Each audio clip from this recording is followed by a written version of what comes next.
Cantico 52, il Tempio di Dio.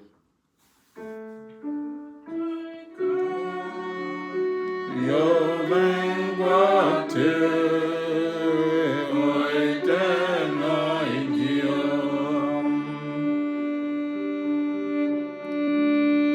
Nel nome santo di Gesù, Cristo è Signore.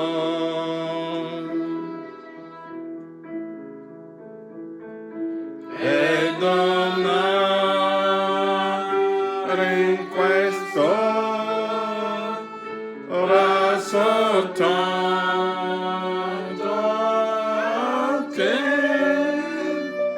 tutto quanto fa parte di me.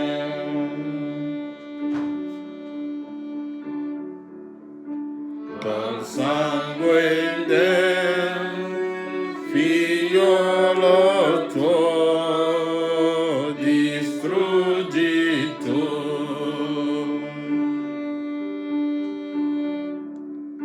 la schiavitù che mi separa da te.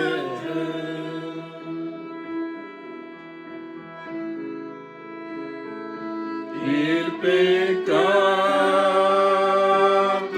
che io non sopporto più, sono pronto, mi pento, Signore.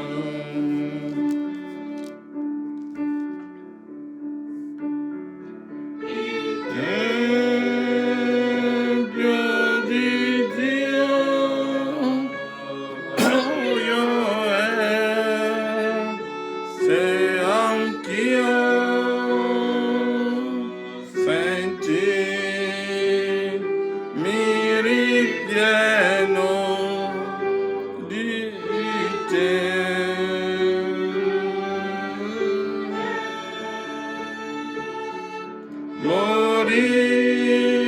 Morire davvero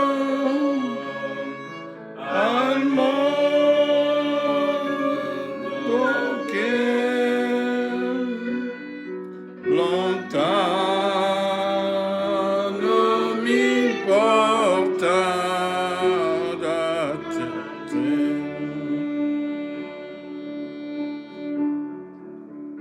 Voglio vedere la gloria tua nella mia vita.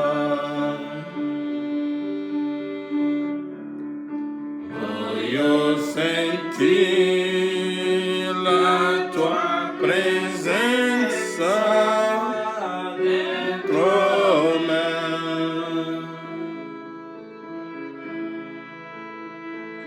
Per parlarti,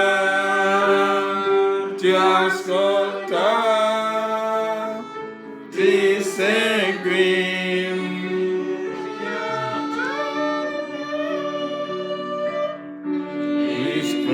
Risplende di luce e d'amore.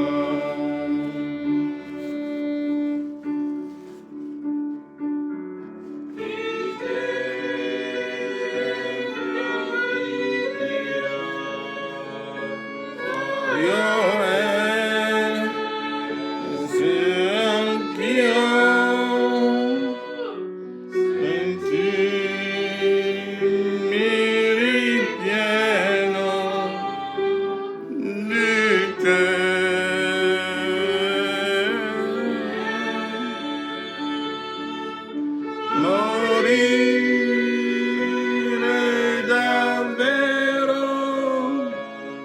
al mondo.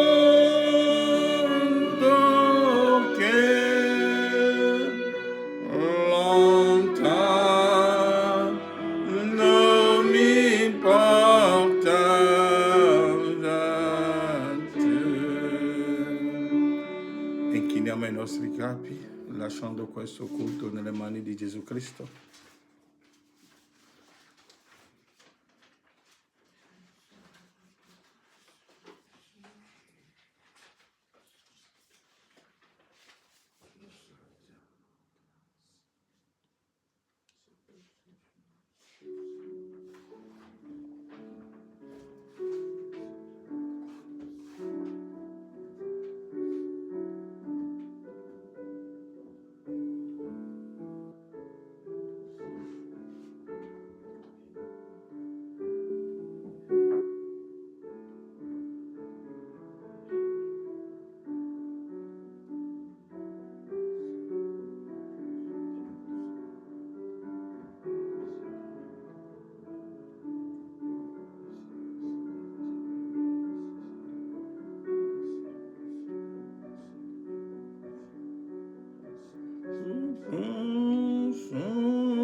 Padre Celeste, siamo qui nella tua presenza, Padre, sapendo che tu non vieni mai in spettatore, ma tu vieni, Padre, per predicare, per sanare, per guarire, per salvare, per aprire gli occhi. Padre, possa tu nella tua grazia insegnarci, affinché quando usciremo da questo culto possiamo dire come i nostri fratelli sulla via di Emmaus, i nostri cuori non scaldavano in noi mentre Egli ci spiegava le scritture. Padre, lascia che sia così per noi, nel nome di Gesù Cristo. Amen. Canteremo un cantico in francese, Je vais à la terre promise.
Dans cette plaine illuminée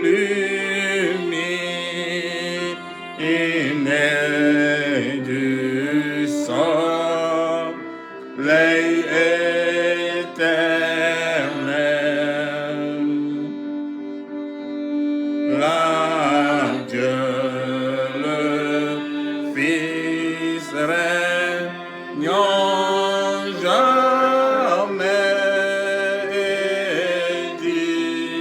dissipe la nuit. Oh, je vais à la terre promise. Je vais à la terre promise. Celui qui veut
Je vais atteindre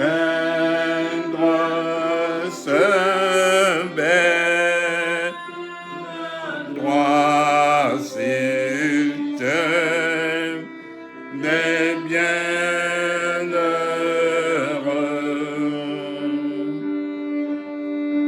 Je vais voir la face de mon Père, me reposer dans son sein. Oh, je vais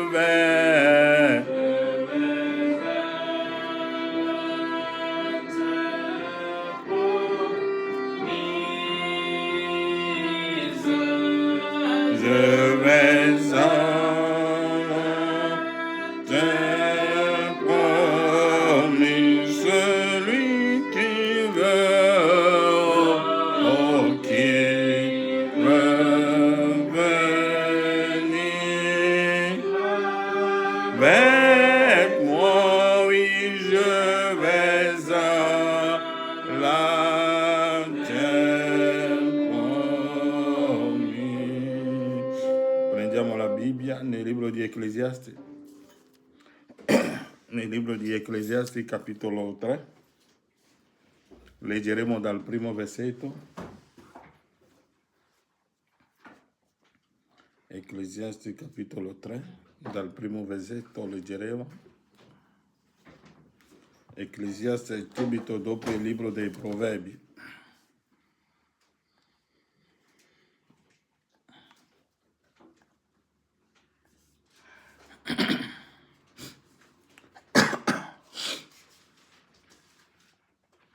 Ecclesiasti capitolo 3, dal primo versetto. Per tutto c'è il suo tempo, c'è il suo momento per ogni cosa sotto il cielo. Un tempo per nascere e un tempo per morire. Un tempo per piantare e un tempo per sradicare ciò che è stato piantato. Un tempo per uccidere e un tempo per guarire. Un tempo per demolire e un tempo per costruire. Un tempo per piangere e un tempo per ridere. Un tempo per fare il cordoglio e un tempo per ballare. Un tempo per gettare via pietre e un tempo per raccogliere. Un tempo per abbracciare e un tempo per astenersi dagli abbracci. Un tempo per cercare e un tempo per perdere. Un tempo per conservare e un tempo per buttare via. Un tempo per strappare e un tempo per cucire. Un tempo per tacere e un tempo per parlare. Un tempo per amare e un tempo per odiare. Un tempo per la guerra e un tempo per la pace. Amen. Che Dio vi benedica.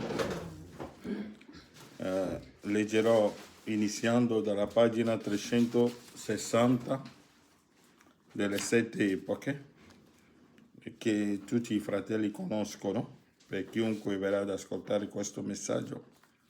È scritto nella pagina 360 del libro delle 7 epoche, dove William Branham dice: io non porto mai un messaggio alla gente perché si seguano me o che si uniscano alla mia chiesa o che inizino qualche associazione o organizzazione.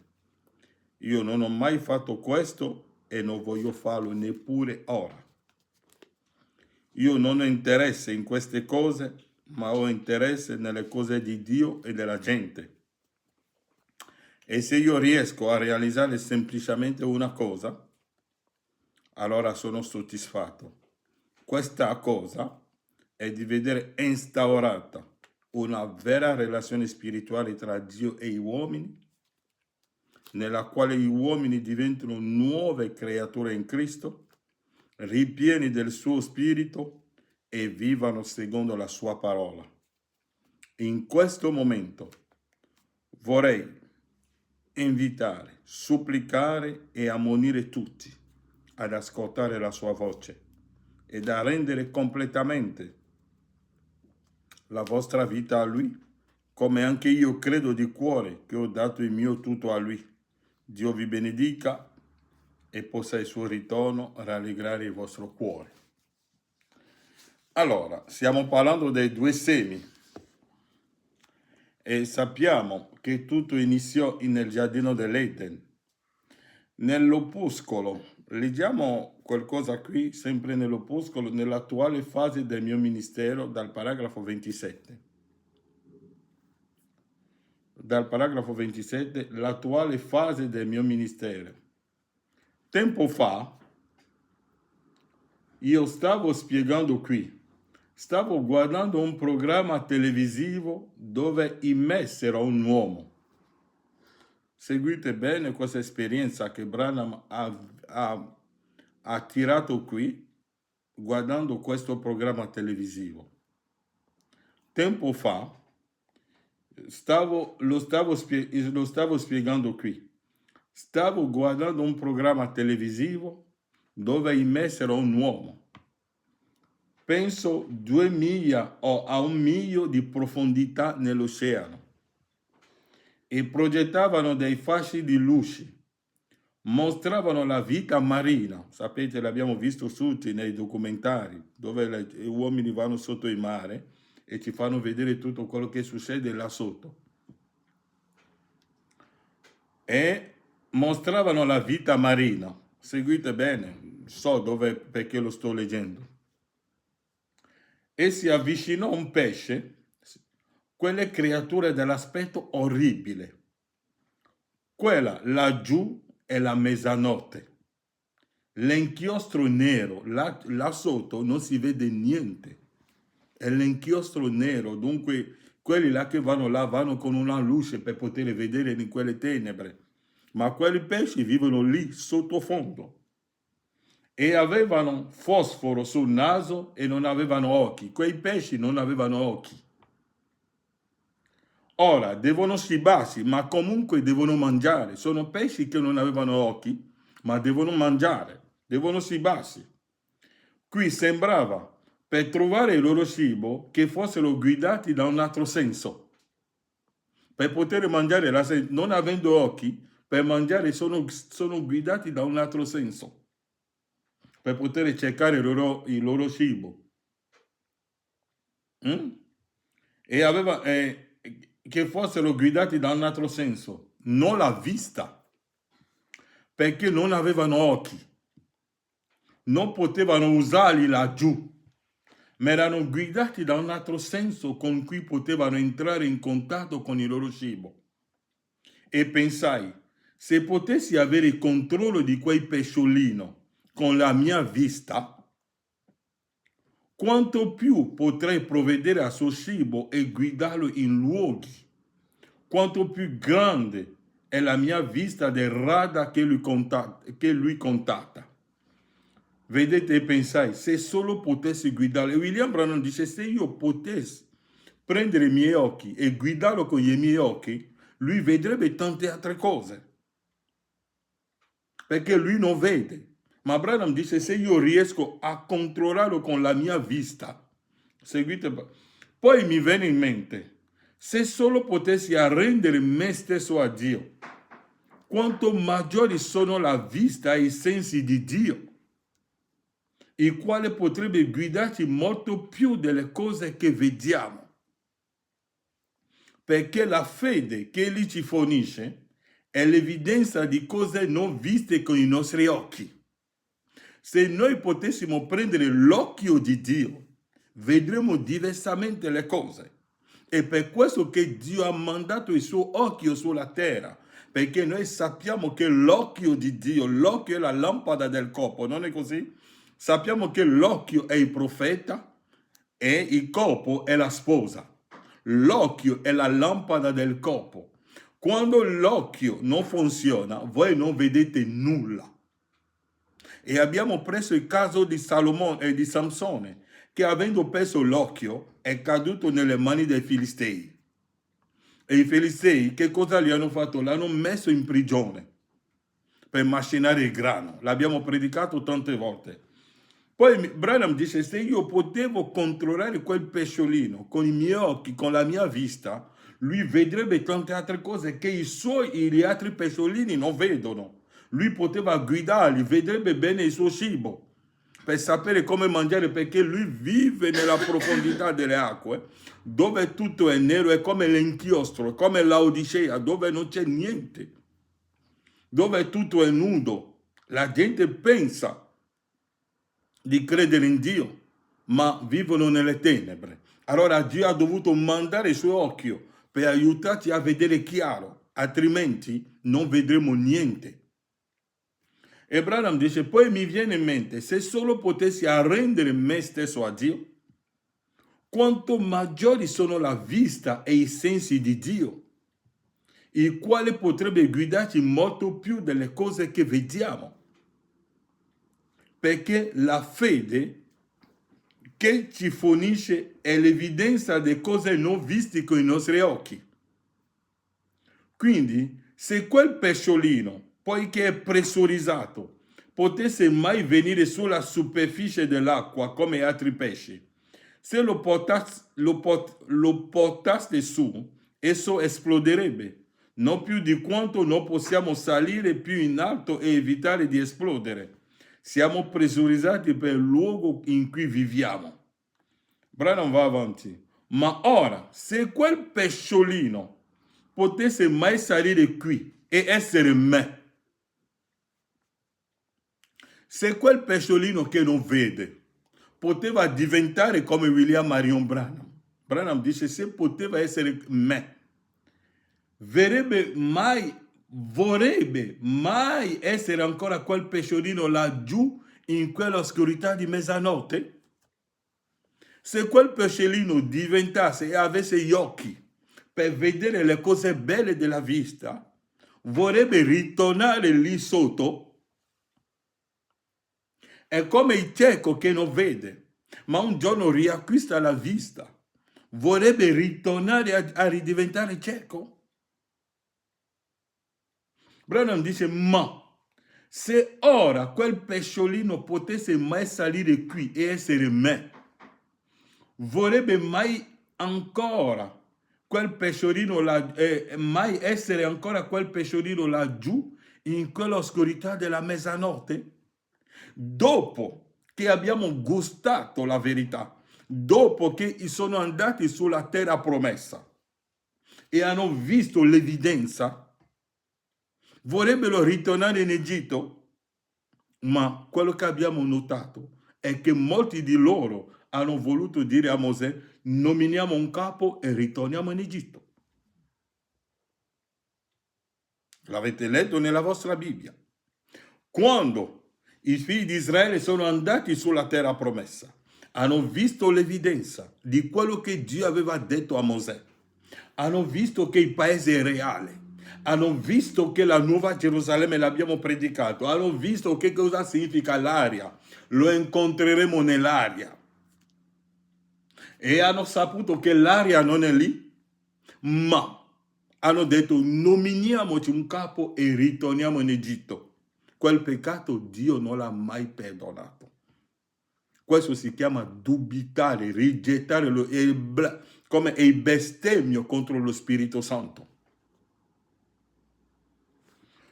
Ma ora, se quel pesciolino potesse mai salire qui e essere me, vorrebbe mai essere ancora quel pesciolino laggiù in quell'oscurità di mezzanotte? Vorremmo noi ritornare a vivere come laodiceani? William Branham parla di quel cieco. Ha detto quel cieco è nato cieco, non ha mai visto gli alberi, non ha mai visto gli uccelli, non ha mai visto il sole, non ha mai visto le stelle, non ha mai visto le belle cose della vita. Poi un giorno incontrò Cristo, l'occhio, e Gesù gli ha aperto gli occhi. Voi pensate che quell'uomo vorrebbe ancora ritornare a voler essere cieco? A voler predicare un messaggio pentecostale? William Branham parla di un gatto.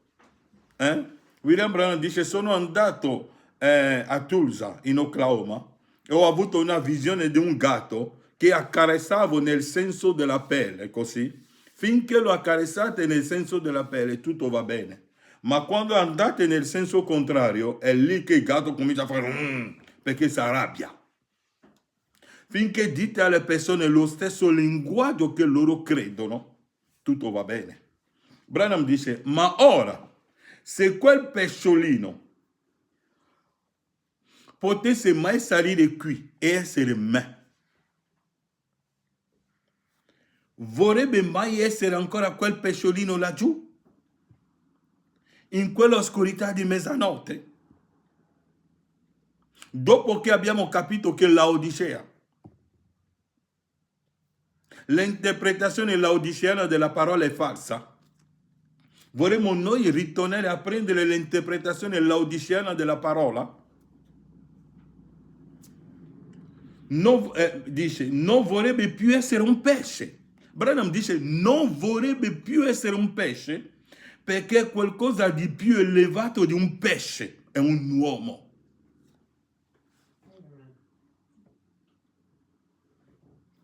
Voglio rileggere bene. Sono nell'opuscolo l'attuale fase del mio ministero, una predicazione di 62. Ma ora se quel pesciolino che era là sotto il fondo marino, che non ha occhio, che non vede, che deve, perché un cieco, prendiamo Bartimeo. Bartimeo si faceva guidare da chi? Da un agnello. E aveva 2 colombe che cantavano, non vedeva, non poteva lavorare. Dunque dipendeva dagli altri, mangiava tramite gli altri, mangiava tramite la bontà degli altri. Se non gli danno niente non mangia perché non può lavorare, non può fare niente. Ma un giorno incontrò Cristo e quando ha sentito la voce, ha sentito il rumore delle acque, ha sentito Gesù che passava, ha sentito un grande rumore, ha detto ma che cosa è questo rumore? Gli hanno detto è Gesù. Allora lui ha gridato Gesù figlio di Davide e Gesù si è girato. Gesù, e lui ha buttato, Bartimeo ha buttato il suo mantello, cioè la vecchia natura. E Bartimeo ha riacquistato la vista. Voi pensate che Bartimeo vorrebbe ridiventare cieco? No.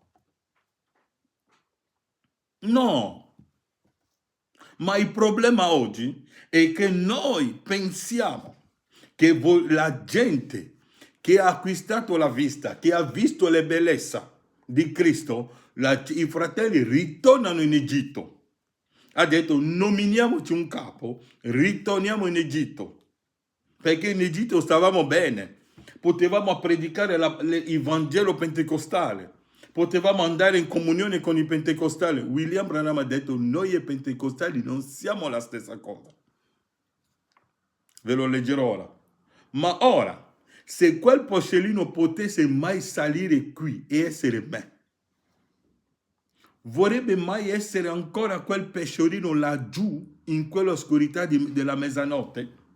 Vorrebbe ritornare a essere laodiceano? Fratelli, siamo sinceri. Perché dobbiamo predicare un messaggio pentecostale? Perché dobbiamo predicare Cristo e Gesù pentecostale? Perché dobbiamo predicare Gesù di Hoffman?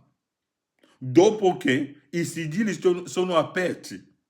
E William Branham ci ha detto se egli viene con la faccia di Hoffman. Branham, che è il nostro profeta, ha detto se egli viene nella forma di Hoffman, io Branham non lo crederò. Ma se egli viene deve prendere la mia forma o la vostra forma.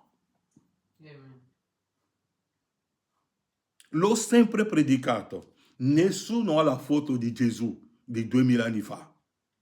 E ho sempre attirato la vostra attenzione come l'ha riconosciuto la donna samaritana. Oh, aspettiamo Gesù, aspettiamo la seconda venuta e vanno avanti a predicarlo. Ma il precursore è andato via già.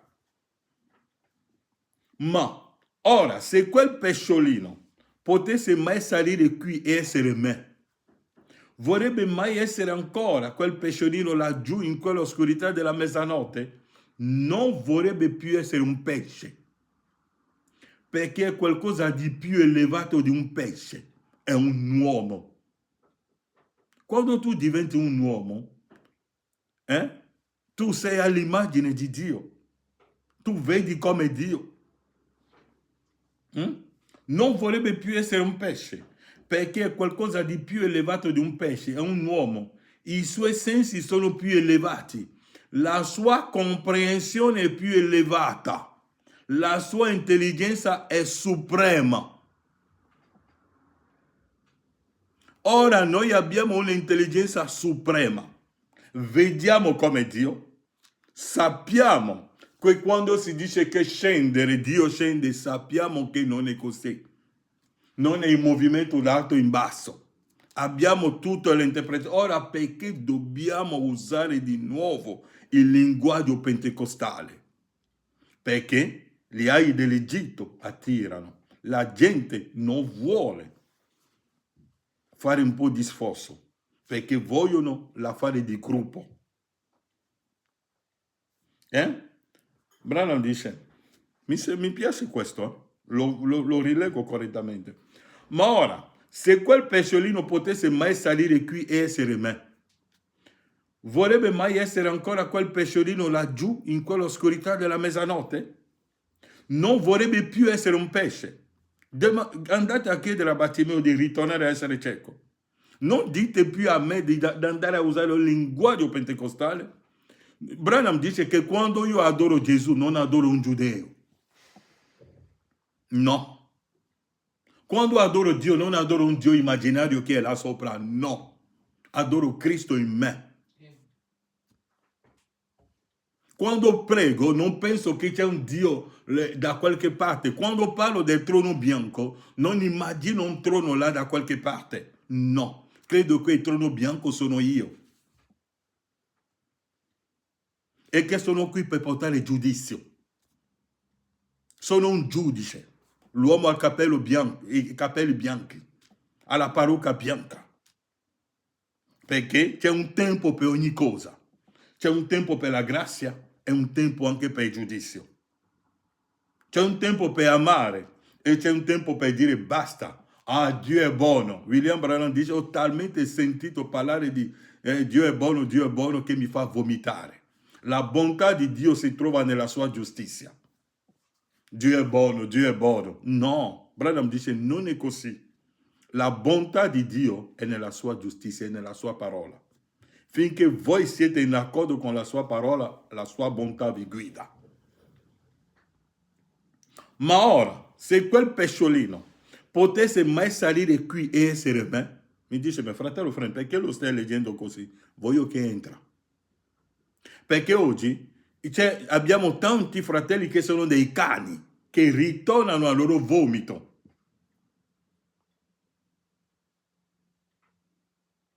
Avevamo predicato che l'aria è uno spazio che Dio ha sviluppato, dove Cristo incontra i suoi fratelli. L'abbiamo predicato, i fratelli sono andati via, le hanno imbrogliato la testa. Fratello Frank, dove hai letto quella citazione? Perché là da qualche parte qualcuno li ha imbrogliato. Qualcuno gli ha imbrogliato la mente. Ma la citazione Branham l'ha detto lì e li hanno convinto che l'aria è lì. Ma William Branham non ha mai detto che l'aria è lì. È un linguaggio biblico. Ma ora se quel pesciolino potesse mai salire qui e essere me, vorrebbe mai essere ancora quel pesciolino laggiù in quell'oscurità della mezzanotte? Non vorrebbe più essere un pesce, perché è qualcosa di più elevato di un pesce, è un uomo. I suoi sensi sono più elevati, la sua comprensione è più elevata, la sua intelligenza è suprema. Abbiamo ricevuto l'occhio di Dio, cioè la nostra intelligenza è suprema. Quindi moltiplicate quello per 10 milioni. Ora otterrete cos'è quando passate da questo lassù nella presenza di Dio. Ora che siamo nella presenza di Dio, dove l'essere umano è così tanto più avanti di quello che siamo qui. Non vorreste mai più essere un essere umano come questo, giù in questo lazaretto di malattia e corruzione.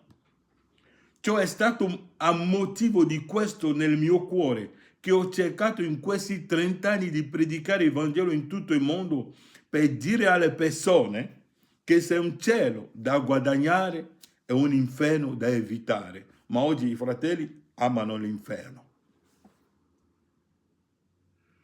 L'inferno tranquillo. E quando parliamo dell'inferno, la gente pensa, come i testimoni di Geova, che c'è un fuoco dove andremo a bruciare. Non c'è un fuoco dove andrete a bruciare, no. No, fratello, non esiste. Non c'è un fuoco naturale così. Non esiste. Il fuoco che uccide il nemico è la parola. Quando noi predichiamo la parola di Dio e che voi rigettate la parola, i vostri spiriti, le anime già bruciate e la cenere cammina e noi camminiamo sulla cenere degli empi. Il giorno in cui morirete la cenere viene portata al cimitero e la vostra storia finisce lì. Non avete più un'altra vita, è finita. Dunque noi abbiamo un'intelligenza suprema. C'è un tempo per ogni cosa. C'è un tempo per vivere l'Odiceano, ma c'è un tempo che quando voi ricevete la luce di Dio, dovete uscire dalla Odissea. Ma oggi i fratelli vorrebbero ritornare in Odissea. E Paolo dice qui, prendete con me nel libro dei Ebrei capitolo 6, l'abbiamo letto domenica scorsa. Se quel pesce riceve l'occhio umano e diventa come me, non vorrebbe più tornare là sotto. Non vorrebbe più andare là sotto. Ebrei capitolo 6, dal versetto 4. Infatti, quelli che sono stati una volta illuminati e hanno gustato il dono celeste e sono stati fatti partecipi dallo Spirito Santo, se sono fatti partecipi dello Spirito Santo e hanno gustato la buona parola di Dio e le potenze del mondo futuro. Notate, se quel pesce, vedendo tutto questo, ritorna lì sotto, non avrà più un'altra chance. Perché i 10 che sono andati sulla terra promessa e hanno rinnegato la legge, hanno rinnegato dopo quello che hanno visto, non hanno più avuto una seconda chance, è finita per loro. E sono caduti, è impossibile ricondurli di nuovo. È impossibile, possiamo fare tutto quello che vogliamo, ma è impossibile riportarli di nuovo al ravvedimento, perché crocifiggono di nuovo per conto loro il figlio di Dio e lo espongono a infamia. Quando una terra è imbevuta della pioggia che vi cade frequentemente, produce erbe utili a quelli che la coltivano, riceve la benedizione da Dio.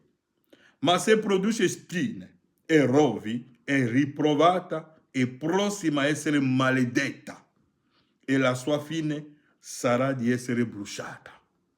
Prendiamo Ebrei capitolo 10. Dal versetto 26. Stiamo seguendo la traccia del serpente. Il serpente è religioso. Il serpente va in chiesa. Il serpente non ha la rivelazione, ma è religioso. Alcuni sono usciti con Mosè. Hanno messo il sangue sulla loro porta. Hanno attraversato il mare rosso con Mosè. Hanno avuto un momento pentecostale con Mosè. Hanno avuto dei problemi. Dio li ha guariti. Ma quando hanno visto la realtà e l'hanno rigettato, Dio non l'ha perdonato. Umanamente parlando, noi possiamo dire, sapete, prima di leggere, un giorno Dio aveva detto a Mosè, allontanati da questi qua, le voglio uccidere tutti e farò uscire una generazione da te. E Mosè ha detto a Dio, ravvediti dal male che tu vuoi fare a questo popolo, perdonali. E Dio ha detto, ok, non le uccido, le lascio. Ma fratello Branham ha predicato un messaggio. Dio cambia mai il suo pensiero verso la sua parola. Mosè gli ha detto di non farlo, ma Dio l'ha fatto comunque, perché tutte quelle persone sono morte nel deserto, uno per uno. Le ha portati tutti alla morte, uno per uno, perché hanno rinnegato le potenze divine, hanno visto la gloria di Dio, hanno visto la roccia che ha bevuto l'acqua, hanno visto la realtà della predicazione della parola. Ma che cosa hanno fatto? Hanno preferito, hanno fatto come Demas. Paolo dice qui, Ebrei 10 dal versetto 26, infatti, se persistiamo nel peccare volontariamente dopo aver ricevuto la conoscenza della verità, non rimane più alcun sacrificio per i peccati. Abbiamo ricevuto la conoscenza della verità. Fratelli, se io ho predicato che Elia e Mosè sono già venuti, come faccio ad aspettare il rapimento? A dire che un giorno voleremo in aria. Branham dice dovete ragionare in voi stessi. C'è un piano della redenzione. Come faccio a radunare le persone per predicare loro che Gesù ritorna, mentre io so che il precursore è già andato via? E è scritto nero su bianco che è così, sarò breve. Branham dice qui, infatti, se persistiamo nel peccare volontariamente, dopo aver ricevuto la conoscenza della verità, non rimane più alcun sacrificio per i peccati, ma una terribile attesa del giudizio e l'ardore di un fuoco che divorerà i ribelli. Chi trasgredisce la legge di Mosè viene messo a morte senza pietà sulla parola di 2 o 3 testimoni. Di quale peggio castigo a vostro parere sarà giudicato degno colui che avrà calpestato il figlio di Dio e avrà considerato profano il sangue del patto con il quale è stato santificato e avrà disprezzato lo spirito della grazia? Noi conosciamo infatti colui che ha detto, a me appartiene la vendetta, io darò la retribuzione. E ancora, il Signore giudicherà il suo popolo. È terribile cadere nelle mani del Dio vivente. Ah, fratello, ma noi andiamo sempre in chiesa, predichiamo la parola. Sì, Eva, in Eden, il primo predicatore è stato sempre Eva. Leggiamo qui qualcosa qui, nell'opuscolo l'Eden di Satana. William Branham dice, nell'opuscolo l'Eden di Satana,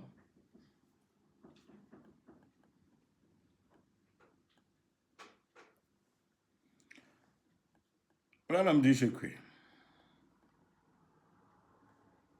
il Dio di questo mondo oggi, leggiamo, ho detto che leggerò un po', paragrafo 21, dal paragrafo 22 l'Eden di Satana, il Dio di questo mondo oggi, la persona adorata di questo mondo oggi è Satana. E la gente ignora di adorare Satana, però è Satana che si personifica quale chiesa.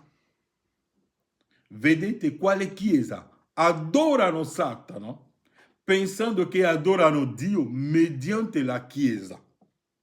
Però questo è il modo in cui Satana lo ha fatto. C'è persone che amano la Chiesa più che la parola. Andiamo avanti. Oh, dite voi, ma aspetta un minuto, noi predichiamo la parola. Ma quando andiamo in chiesa predichiamo la parola. Branham dice, ritornate il vostro pensiero qui al mio testo stasera. Satana fu quello che per primo predicò a Eva. Andiamo in chiesa, no, fratello Frank, smettila, che noi adoriamo Satana, ma predichiamo la parola, leggiamo gli opuscoli del profeta. Branham dice, in Eden, Satana ha letto la Bibbia a Eva, no? Non gli ha letto la Bibbia. E andate, ascoltate il vostro profeta. No, noi andiamo in chiesa e lì pure predicano la parola. Sono dei fratelli, predicano, leggono il profeta. Adamo e Caino e Abele avevano la stessa Bibbia, avevano lo stesso profeta, avevano gli stessi opuscoli. I farisei, come lo dicevo domenica scorsa, leggevano la stessa Bibbia. Esaia, il rotolo di Esaia lo leggevano prima della nascita di Gesù. E quel giorno, quando Gesù è entrato nel Tempio, gli hanno dato la Bibbia, gli hanno detto leggi. E Gesù ha aperto la stessa scrittura che hanno sempre letto per anni, centinaia di anni. Gesù ha letto quel pezzo, è andato a sedersi e ha detto, vedete quel pezzo di scrittura che avete letto, che avete visto, è adempiuto. Oggi questa scrittura sono io. Che cosa gli ha costato? La vita. E ho sempre detto, se voi andate, finché Gesù non ha detto, se Gesù non avesse detto niente, quando uscirà diranno, fratello, Dio ti benedica, hai letto una bella scrittura. Ma quando lui ha detto che quella scrittura sia adempiuta oggi, ha perso i suoi amici. L'hanno portato per ucciderlo.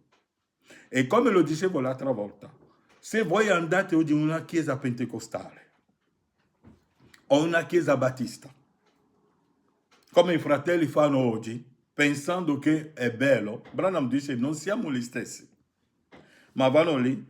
Se leggete Malachia 4, diranno amen, perché la parola di Dio è scritto lì. Ma se dite loro che quella Malachia 4 che leggono è William Marion Branham, la vostra amicizia finisce lì. Vi dicono di non venire più. Quando Giovanni Battista ha detto sono io la voce di colui che grida nel deserto, lui ha costato la sua testa.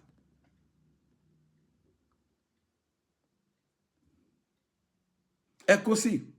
Quando Gesù ha fatto quella scrittura, si è identificato a quella scrittura, lui ha costato la sua vita. Branham dice qui, voi dite, Branham dice, adorano Dio mediante la Chiesa, però questo è il modo in cui Satana lo ha fatto. Oh, dite voi, ma aspetta un minuto, noi predichiamo la parola. Riandate con il pensiero qui al mio testo stasera. Satana fu quello che per primo predicò a Eva la parola. Dio ha detto, vedete, Dio ha detto. Ma Branham non aveva detto che gli angeli andranno con le palette al cimitero per aprire le tombe. L'ha detto, no Branham? L'ha detto correttamente. Avete la scrittura. Ma è anche scritto. Perché quando Satana si presentò davanti a Gesù, ha detto ma è scritto che gli angeli andranno al cimitero con le palette, l'ha detto fratello Branham. Ma io ti dirò, Branham ha anche detto che non è così. L'aveva detto quando i sigilli non erano aperti. Perché Branham ha detto che quando i sigilli sono aperti è molto lontano di quello che pensavo io stesso. E Branham dice, si tratta di interpretare male quella parte di scrittura che si applica al giorno. Egli vi farà sapere che tutto quello che fece Gesù era perfettamente giusto. Oggi tutti aspettano Gesù. Oh, il Signore Gesù, Gesù è buono. Veramente noi adoriamo Gesù. Oh, il grande Gesù. Ma al tempo di Gesù, chi vorrebbe di Gesù? Ditemi. Quando Gesù era sulla terra, chi ha voluto di lui? Tutti lo odiavano. nessuno vorrebbe di lui. Si tratta di interpretare male quella parte di scrittura che si applica al giorno. Egli vi farà sapere che tutto quello che fece Gesù era perfettamente giusto. Ma al tempo di Gesù non era giusto niente. Satana aveva convinto le persone che Gesù è il diavolo. E la gente lo credeva in quel senso lì. Ma oggi, come è diventata una storia, a posto.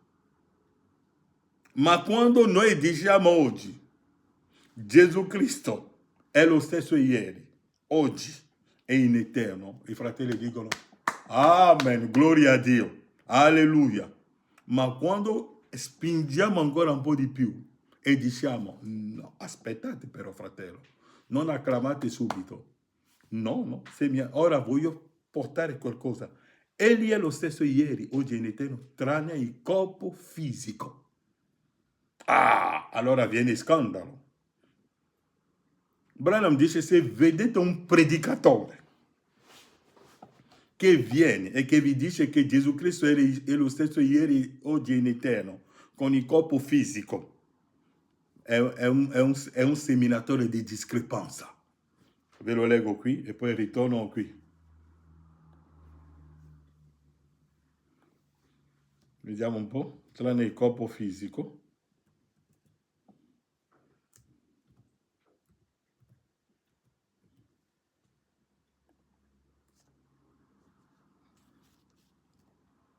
Quando vedete un uomo che viene e vi dice Gesù Cristo è lo stesso ieri, oggi e in eterno, voglio rileggerlo come l'ha detto fratello Branham. Aspetta che lo prendo qui, perché sul computer mi viene un po' più lento ora. Nell'opuscolo i semi di discrepanza. Ok, paragrafo 30, me l'ha dato. Quando un uomo si alza e dice che è un predicatore del Vangelo, che ne abbiamo oggi parecchi, e afferma che i giorni dei miracoli sono passati, quello è il seme di discrepanza. Quando un uomo si alza e dice che lui è un ministro, un pastore di una chiesa da qualche parte e non crede che Gesù Cristo è il medesimo in ogni dettaglio, tranne il corpo fisico, Gesù Cristo è lo stesso in ogni dettaglio, tranne il corpo fisico. Se un predicatore, un ministro, un pastore di una chiesa da qualche parte e non crede che Gesù Cristo è il medesimo in ogni dettaglio, tranne il corpo fisico, il medesimo ieri, oggi e per sempre, quello è il seme di discrepanza. Quando vi presentano un Gesù con il corpo fisico di Galilea, è un seme di discrepanza, non è Dio. Si tratta, Branham dice, si tratta di interpretare male quella parte di scrittura che si applica al giorno. Egli vi farà sapere che tutto quello che fece Gesù era perfettamente giusto. Vi farà sapere che tutto ciò che fece Mosè era perfettamente giusto. Ma quando prendete la promessa, quando dite a loro che Malachia 4 è adempiuto, s'arrabbiano. Ok? Quando prendete la promessa che si dettero per questo giorno, allora quella è stata applicata a un'altra epoca. Questo è tutto quello che gli ha da fare, capite? È di portare la gente a credere in quel modo. E questo è tutto. Poiché voi non potete togliere da essa una parola né aggiungere a essa una parola, ma questo è ciò che lui fa. Le persone inconsapevolmente adorano Satana, pensando che adorano Dio. Come siamo messi in guardia tramite la profezia in seconda Tessalonicesi, che leggiamo proprio secondo Tessalonicesi al secondo capitolo. Prendiamo un momento, se posso, subito. Mi piacerebbe leggerlo proprio, credo, seconda Tessalonicesi. Ci andiamo un po'. Branham dice, prendiamo secondo Tessalonicesi,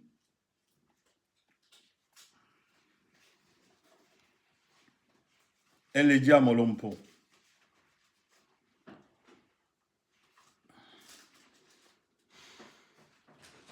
Al capitolo 2, sto leggendo l'Eden di Satana, non sto dicendo niente da me, sto leggendo il profeta.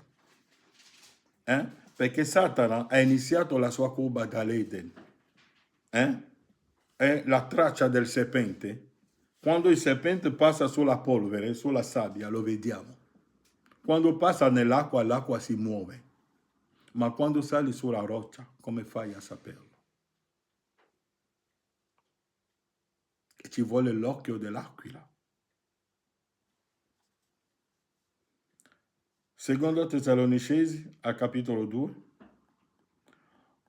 Noi vi preghiamo, fratelli, per la venuta del Signore nostro Gesù e per il nostro adunamento in Lui, che non siate tosto smossi dalla vostra mente né tubati, né per spirito né parole né per epistola come da parte nostra, quasi il giorno del Signore soprastia vicino. Mamma mia, qua l'italiano che hanno scritto qui è molto forte. Che nessuno vi inganni per alcuna maniera, poiché quel giorno non verrà che prima non sia venuto l'apostasia e non sia manifestato l'uomo del peccato.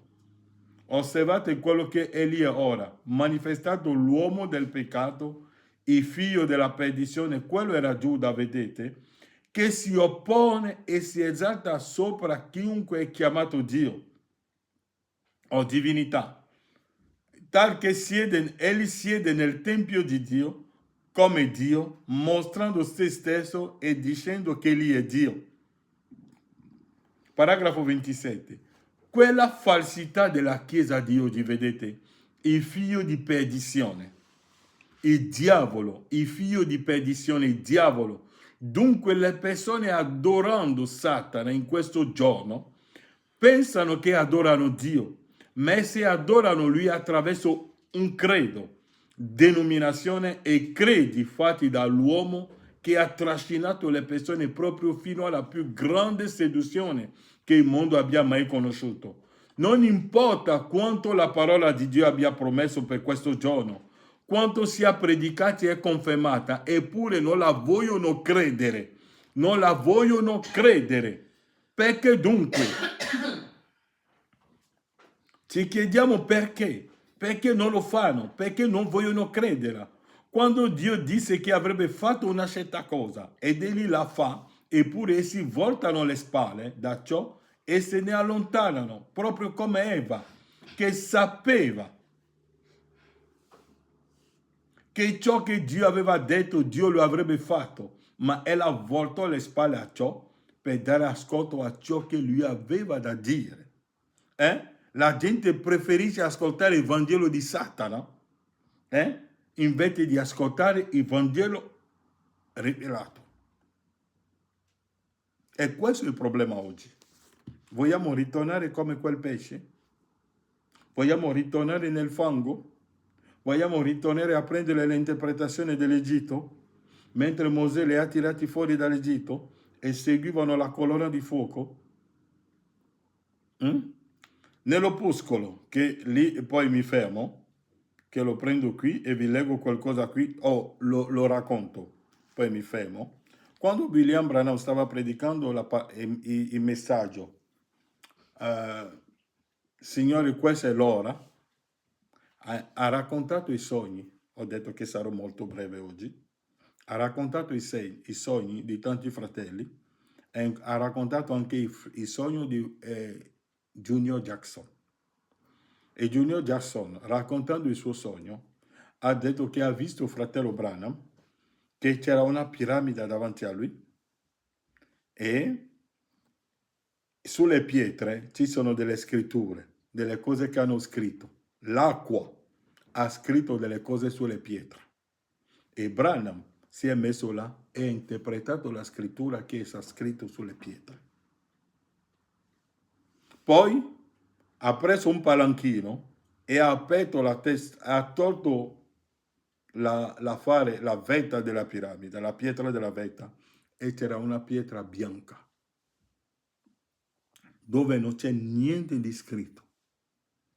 E Branham ha detto ai fratelli, rimanete qui a guardare quella pietra, vado a prendere l'interpretazione per ritornare. E Branham ha detto, mentre andavo a prendere l'interpretazione, mi sono girato, l'ho guardato con l'occhio, tutti i fratelli sono andati via. Nessuno guardava più sulla pietra bianca. Hanno preso le piccole interpretazioni. Gli angeli andranno a aprire le tombe. Andremo a incontrarlo nell'aria. Andremo a fare la scena delle nozze dell'agnello. Mangeremo. Ma quando Branham è tornato per dire che la scena delle nozze dell'agnello non è là, che è la parola che mandiamo, quello non hanno più preso, perché più va al di là di quello che avevano immaginato nella loro testa. E viviamo dell'immaginazione. E l'immaginazione è il nemico di Dio. E vi dico che quel pesce non vorrebbe più ritornare là, nel fondo dell'acqua. No, perché ha avuto qualcosa di più forte. E quello che abbiamo incontrato, quello che abbiamo avuto è più forte. Non possiamo più prendere l'interpretazione laodiceana della parola. Ma Branham è il messaggero di Laodicea? Sì, è stato il messaggero di Laodicea, ma ha cambiato il suo ministero, perché lui ha detto, egli ha cambiato il ministero. Non prendiamo più Branham, non predichiamo Branham il laodiceano, ma predichiamo Branham che ha aperto i sigilli. Predichiamo il linguaggio dei sigilli. E ho sempre detto nelle mie prediche che William Branham ha detto, mi aspetto che la Chiesa fa la differenza. Ma oggi tutto è mescolato, perché la gente non vuole sedersi, non vuole riflettere, perché c'è la pressione, fratello. C'è quello che si chiama la pressione oggi. La pressione forte della popolarità, la pressione dell'amicizia, la pressione di avere tanti fratelli che ti dicono bravo, passi di qua, passi di qua, passi di qua. Ecco la pressione. Che Dio vi benedica. Inchiniamo i nostri capi. Padre Celeste, ti ringraziamo per questa opportunità che abbiamo ancora oggi di ascoltare la tua parola. Abbiamo visto quel pesce che il profeta ci ha detto che non vorrebbe più ritornare là, nel fondo marino dove c'è oscurità, quando avrebbe preso l'occhio dell'uomo. E ora che noi abbiamo il tuo occhio, la tua intelligenza, la tua interpretazione della scrittura, non vogliamo più ritornare nel fango e nel buio di Laodicea, Padre. Aiutaci a rimanere uomini, a rimanere con la tua intelligenza, a rimanere con la tua interpretazione, Padre. Possa tu nella tua grazia benedire ogni fratello e chiunque verrà ad ascoltare questa predicazione. Nel nome di Gesù Cristo. Amen.